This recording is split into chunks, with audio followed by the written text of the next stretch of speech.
All right, everybody, welcome back to the Star Power Cast. This is our Dirty Dozens.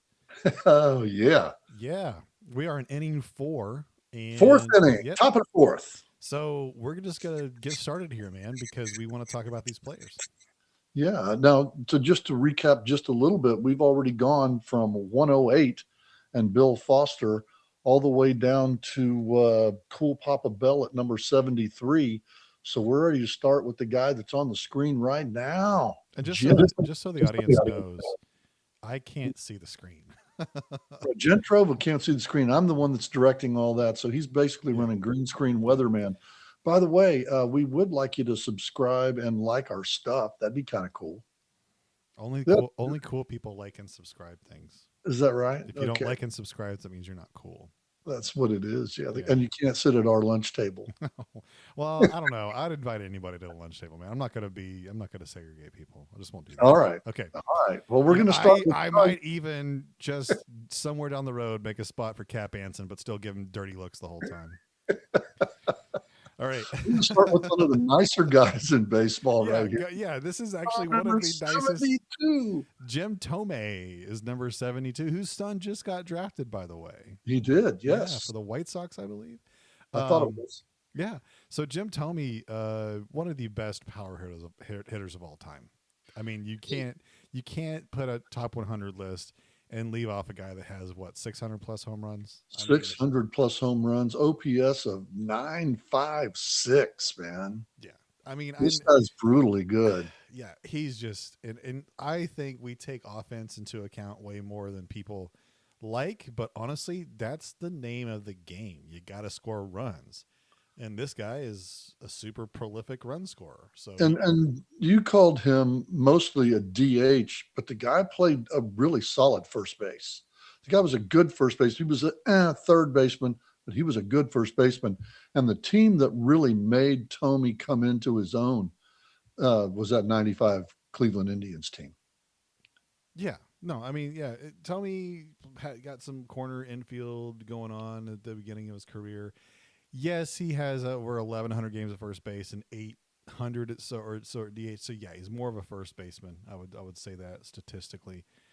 Here's the fun fact about Jim Thome. Guy's got 612 home runs. Only led the league in home runs once. I didn't even think, what team was he on when he did that? Was he on the White Sox The when he did that? Phillies. He was on the Phillies It when he was his led. first year as a Philly. Yeah. Wow. Okay. I bet they totally booed him though when he first had his had a slump though. You're going to get into the boo Philly No, fans right now. I won't. I won't. Have you already raved about that? No. I can say that on a different podcast. We'll save it. Yes, We'll save it. indeed. We'll Hey, save I'll it. tell you this. Jim Thome is one of my favorite players. I love watching him play. He was just never got cheated on a swing. He always looked like he was going for it. And I admire that. Good card too. All right. Really good card. That is our number what Number 70 72. 72. So that's Now let's 70. go to 71. All right, 71. We went with another prolific power hitter. And this guy led the league From in the home runs. 60s. Yeah, this guy led the league in home runs Quite a few quite times. a What, few five? times. Yeah. Five times? Well, he played in three different decades, 50s, 60s, 70s. Four, five, six times, man. Led the league in home runs. This is Harmon Killebrew. Now, when I was young, and I'm talking 10, 12, 13 years old, this was the all-star baseball card to have was the Harmon Killebrew card if you wanted to hit home runs because he had the home run the same size as Babe Ruth. This guy could stroke, man. This guy was good. Yeah, and we put Killebrew ahead of Tomey. Tomey has more home runs, but it's only about 50 more, 40 more home runs, I guess. But he was doing it in an era of great pitching, right? So for me, Killebrew beats out Tomey just a little bit because Killebrew is more of a power hitter in a pitcher-heavy era. Killebrew was feared too, and he got to play in one World Series, and they lost in Game 7 to Koufax. Yep, the Yom Kippur series, right? Yes, indeed. That was. Yeah, he also won an MVP in 1969. I tell you what, Killebrew was one of my favorites as a kid. Loved him, and good nickname too, Killer. Yeah, Good nickname. I like Harmon Killebrew. Good card too on Star Power Baseball. yeah. Good card. Let's see who we got next. All right, who's up next? You tell the Oh, public. I like this guy. Hank Greenberg Oh is yeah, number 70. And Hank you were saying this guy should be higher, right? I think that he should. Here's a World War II vet that comes back and just does it right. I know that his home run numbers aren't there, but a 6.4 WAR. This guy's serious. Played for one team, played outfield and first base. He played for the Pirates his last season. Okay, well, I'm not giving him that because it was what small sample. He walked over 100 times for the team for a Okay, year. So I mean, he had a pretty good year with them, and that was his last. and Greenberg, lifetime 300 hitter, good base runner, hero with the 45 World Series. Yeah, He was the hero. yeah. Came back, And that's the one where it came back. The country wanted something, and they gave him a World Series in October, and Greenberg was the star. Yeah. I like the way the guy plays, and I really like his old all-star baseball. One of the stars that had the chase for Babe Ruth's home run record before Maris broke it in 61. What do you have? 55, He had 56? 58 in 1938. 58. Him and Jimmy Fox were the two guys that gave Ruth a run for his money for that record. Yeah. Yeah. Until Maris.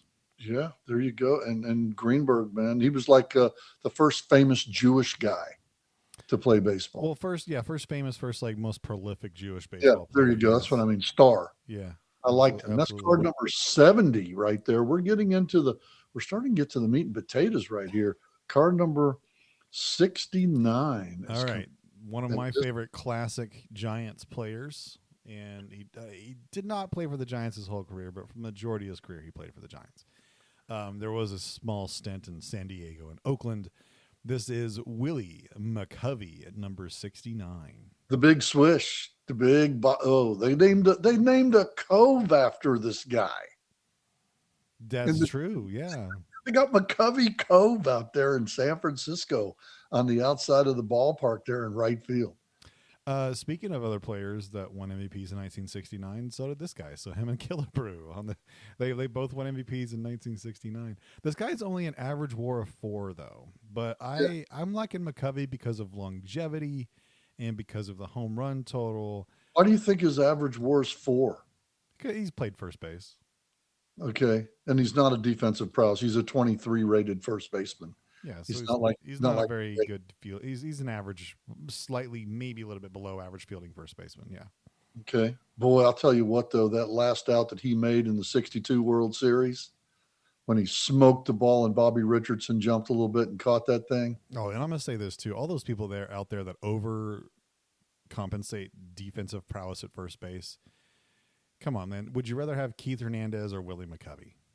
That's easy. I mean, to me, that's a no-brainer. I know that Hernandez is going to be much better defensively, but who's going to be more run producing? Who's going to have more runs produced? It's going to be Willie McCovey. Come on. And you know what Brad Pitt said in the movie Moneyball, right? We teach you to play first base.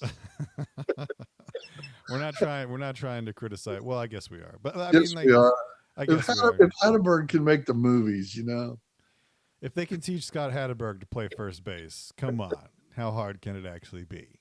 And McCovey, I'm telling you, man, McCovey's the kind of guy that scared you. I mean, I didn't want him. If I'm playing first base and there's a runner on third and I have to scoot in, I'm fearing for my life. Yeah, yeah. But what a ball player too, just fun to watch and a great guy. He just always smiling. Yeah. Now we go to card number 68. player number 68, the meal ticket. Oh yeah, this guy's awesome. The 1934 All-Star game struck out Ruth, Gehrig, Fox, Simmons, and Cronin in a row. That's it. Carl Hubbell comes in at number 68 for us. Yes, indeed. Oh, what a ball player. That's his name. Who was a better pitcher in the 1930s in the National League? Who was better? None in the National League at all. There is not a better pitcher in the National League. No. Dizzy Dean comes close, maybe? Comes close, but he's not the meal ticket. Carl Hubbell. Hubbell won 2 MVPs. He's going to win. When he goes out there, he's going to win. 253 and 154 for a winner. I mean, the guy's going to win ball games. Average WAR 4.8, not bad. Opponent's batting average is a little steep, but he's in the 30s. Yeah, but his 5-year stretch from 32 to 36. Yeah. is what really sends him over the edge. It's like he just had that 5-year peak of just dominance. And he goes down in history as the guy that struck out the 5 in a row. I mean, Pedro goes into the All-Star game, was it 2002 or something, and strikes out 5 in a row, but they're not Ruth, Gehrig, Fox, Simmons, and Cronin. Yeah, and Carl Hubble really didn't get into the league until he was 25, so he wasn't like a young phenom. He kind of came in, had a couple good seasons to start off, and then when he hit his late 20s or early 30s, that's when he peaked. All right, you guys that are looking at our YouTube video on this one, if you'll see the card right there, you'll see that I have his hand completely flipped around because he had just finished throwing the screwball. And it really gives you the what you do to throw the screwball. You turn your arm completely the other way. And this guy was the guy that came up with the screwball for left hand. Great pitcher, Carl Hubble. Wonderful. And a good looking card, too. All right. We ready for player number 67? Yes, this player is most famously referred to in a Beastie Boys song. This guy is known as Rod Carew. Do you know what song I'm actually talking I about? have no clue what you're talking about. Hit me. Okay, so This is a musician going to talk right now. you know who the Beastie Boys are, right? I've heard of the Beastie Boys, but I haven't heard anything by the Beastie Boys. Really? Never. I mean, they've been around since the 80s. I know. I've just never listened to the Beastie Boys. Okay, well, so the Beastie Boys, kind of a rock rap group, or more rap than rock, or hip hop or whatever. They had an album, Ill Communication, I believe. Hopefully, I'm saying the right one, in the early mid '90s, and it starts off with this little flute solo, and then it just has this awesome beat. It's one of the things that really got me into the Beastie Boys was this song, and there's a line in there where one of the Beastie Boys goes, "I got mad hits like I'm Rod Carew." And it was he's talking about his music. Oh yeah. And Okay, it was just I was just as a kid, I knew who Rod Carew was because I was about 14 or so, maybe. I can't remember the exact age, but when I heard this, I was like, I know who Rod Carew is because no other kid was like, who's Rod Carew? Because he had been long retired since then, right? But he played until 85, so he was pretty influential on hip hop culture. So yeah, Rod Carew, man, it's is batting title extraordinaire here. What the name the American League batting title is named the Rod Carew Award. 7 batting titles. 7 batting titles in the modern day. Yeah. All-Star from 1967 to 1984 every year. So what do you think he should be a first baseman or a second baseman on the front of the card? I put him at second. I mean, that's what he did when he was younger. Played more games at first. I know he did, but he's more valuable as a second baseman. I've got him on the back of the card as a second baseman. The front of the card, he's a first baseman. Yeah, because this is in old days, man. He still played 1,100 games at second base. I put him in a Twins uniform also, where he was the second baseman. So there's only 2 poses you need to put Carew in on his card. One is the Minnesota Twins, any Twins pose. But if you ever put Rod Carew in an Angels card, you got to do it with the headband and the big afro haircut. You have to do that because it's literally one of the coolest pictures of Rod Carew of all time. Yeah, I agree. Yeah. And hey, what can you say about a 7-time batting champ except that he could put the ball in play off anybody? Yeah, didn't strike out a lot. Struck out a little more than Tony Gwynn, but not much. And you got the award in the American League Batting Championship is named the Rod Carew Award. And he's still around, man. He comes to Hall of Fame things all the time. He's there. He's also from Panama. So yes, he is. There you go. All right, we ready to go to number 66? 66. Why don't you give us this guy for 66? Oh, yeah. This is one of my favorite guys right here. This is Willie Wells, a power-hitting shortstop from the Negro Leagues that played for the Newark Eagles, St. Louis Stars, and the Elite Giants.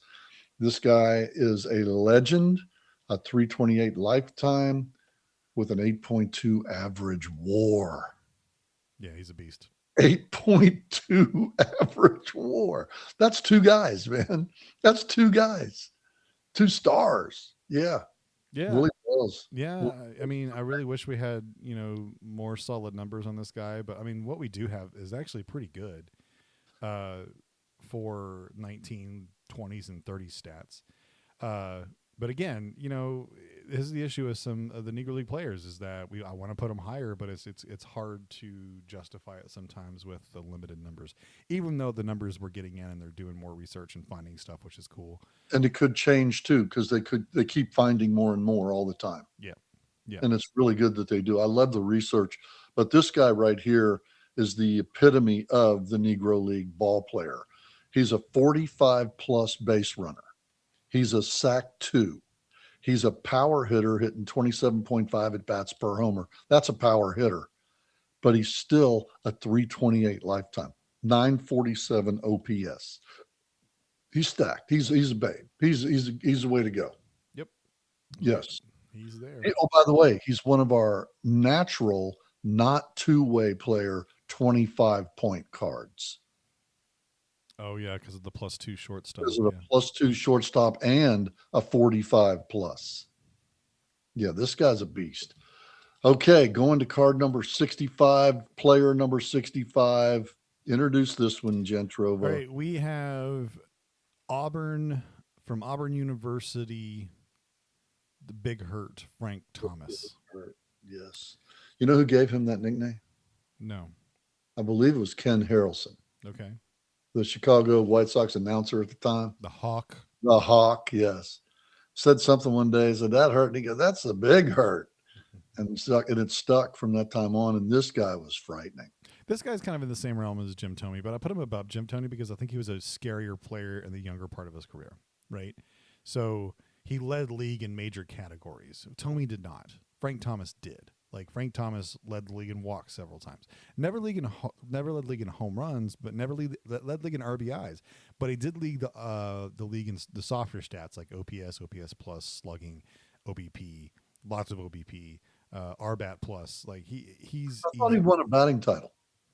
He won one batting title. He did win a batting title. I thought he did. Yeah. 1997. Yeah. How about what did he hit that year? 340? 347. He also won back-to-back MVPs, 93 and 94.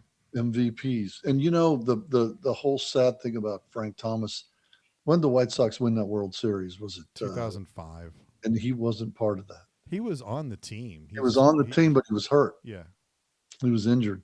And he didn't get to play in that World Series, but he got a ring. Now, this guy did play more games at DH than he did at first base. So this guy's more. This I would say if we have a DH, this is our first legitimate DH that we have on the list. And this guy's brute. This guy's a brute, man. And he's doing commercials now for if you lack testosterone, eat some of this stuff, man.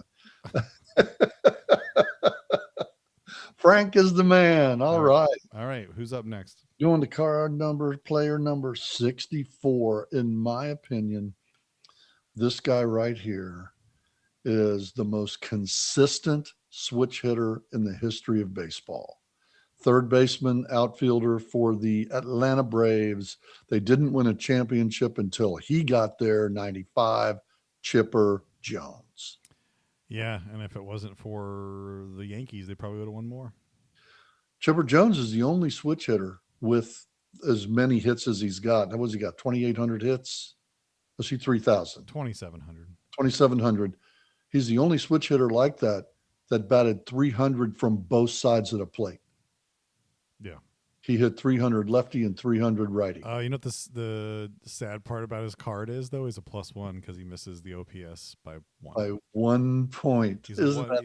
Honestly, I've been thinking about this whole thing. I think the OPS plus should be 140 because there's a couple of guys here that I'm like, dude, this guy should be a +2. And we understand that, but what we did when the years ago when we did this, right? And times change, man. Listen to what we did. I got to remember what we did at that time. Was we said these 75 players deserve to be a 2-point, 2 respin player. So we cut it off at the 75, which really led us to 78 because there was a lot of players tied at 142. I love the number 142 because you have to cut it off somewhere. I think you're just justifying your own decision. I just think that I think you got to have a stopping point somewhere because now we lower it to 140. Well, what about the 139.6 guy? He doesn't get in. 142 is our number. Leave it alone. Let dead dogs lie. Well, you sounded really Southern right there, man. I was doing my best. There we go. But no, Chipper Jones, just a tremendous ball player. And here's a guy who, when he gave his Hall of Fame speech, talked about money. Did you remember that? He was talking about his saving and parents putting away his money and saving for stuff and having life set up. And now he's a financial guru. Nice. What he does. And I love the way he played baseball. He was something to watch. Yep. Number 63. All right. Well, cool. have the haters come out on this one. We got number 63, Nolan Ryan. Did not make the top 50. Why didn't he make the top 50?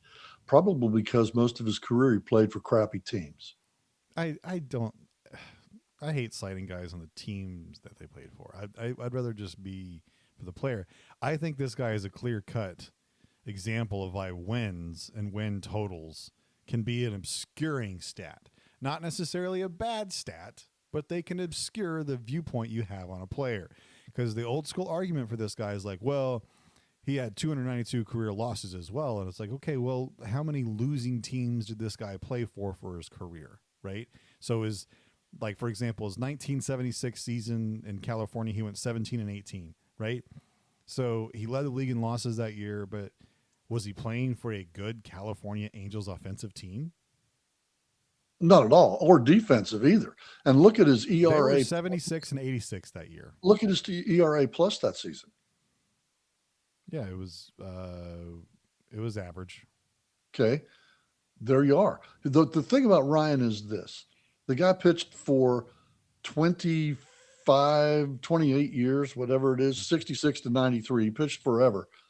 Let's just suppose that he would have turned those 292 losses, and let's take away 50 and add them to 50 wins for the other team. And now he's 374 and 242.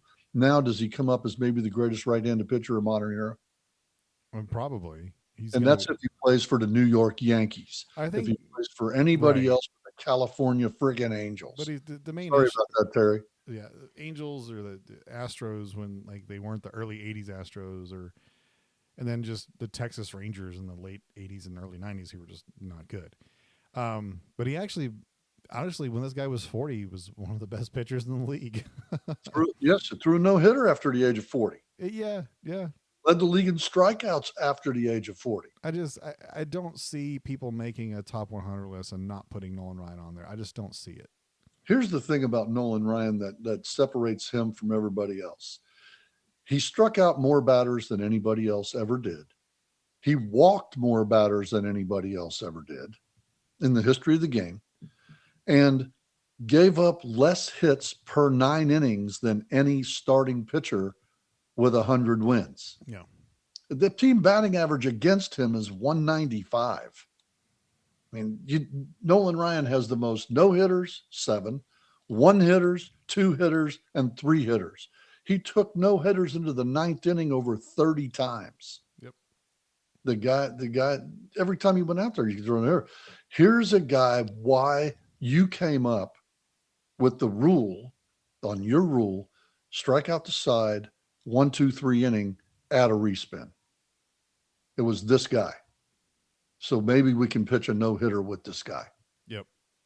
Yeah. Okay. But he's player number 63 in our top 108 Dirty Dozens continues now with player number 62.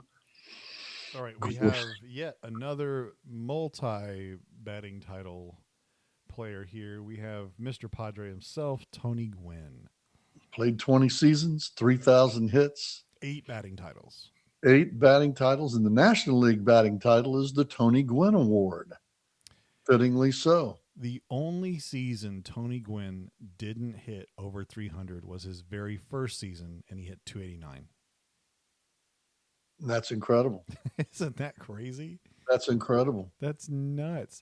Like, I think the only slight on Tony Gwynn is he's not a power hitter. But, like, with him, you don't need it, man. He's going to get on base almost 40% of the time. And he does not strike out. No, he does not. No. He's going to hit the ball. Here you go. Greg Maddux says the best way to pitch people is to throw it high and out of the zone on a fastball, take that change up and put it down and in, take that curveball and put it away. And that gets everybody out. except that frickin' Tony Gwynn. And he didn't say it in that nice of a word either. But he said he just could. You know that Greg Maddux faced him over 100 times and never struck him out? I believe it. Never struck out Tony Gwynn. I believe Unbelievable. Great, great ball player. And died way too young. I'll tell you that right now. He wound up, he was the coach at San Diego State. Yeah. Now we go to the last player in inning number 4. And this guy also had a tremendous impact on Star Power Baseball back 10 years, 15 years ago. This is the reason that the respin exists for pitchers, guys. Actually, was it the respin in general? Yes. Yes. This guy is the reason that the respin exists. This is Lefty Grove. Robert Moses Grove, Lefty Grove.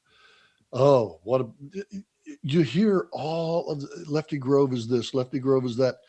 And if you have a chance, if you're watching on YouTube, you look at his pitching card and it's like, what's so great about that? He's got about a 30-degree ground out, about a 15-degree fly out, 5-degree strikeout, small H minus, good size W minus, but he doesn't have much outs on his card.